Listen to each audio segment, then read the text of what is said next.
We've all seen pictures of a Gann wheel, and you can download them at certain locations in spreadsheet form, and we'll put a link in on the website so you can do that. But what exactly is a Gann wheel?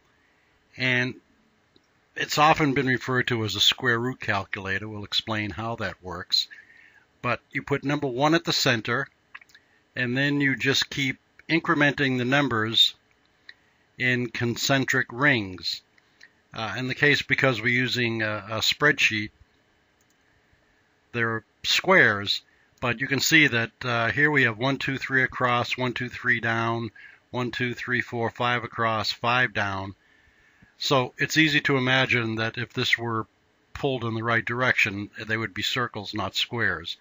So if I use square and circle interchangeably, you'll understand why. But in this question, the question that we have is, how do these numbers relate to each other? For example, the number 15 is related to the number 34. How? Other than the fact physically it's directly above it on the Gann wheel. Well, here's how you figure that out.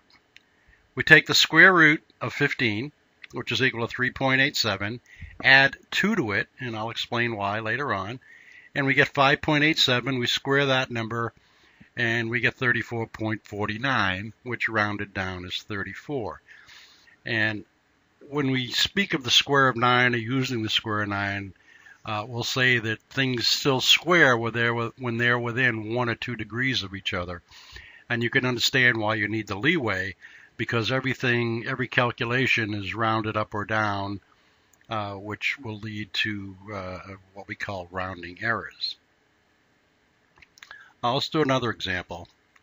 How is 15 related to 23? They're on the same vertical row. So we'll take 15, find the square root, add 1 to it in this case, because it's on the same concentric circle, which results in 4.87 squared, 23.74. In this case, it's rounded down, and we have 23. And let's just do one more example. How does 15 relate to 19, which is in the same concentric circle, but in a different vertical relationship? And as we can see, that 19 is 90 degrees removed from 15.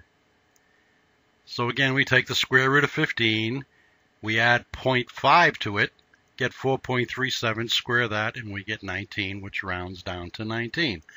So we can see that the numbers on the Gann wheel are related to each other by square roots and what we call factors.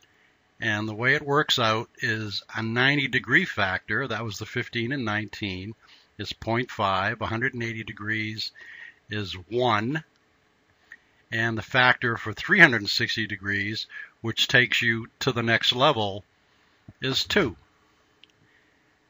And it's really as simple and as complicated as that.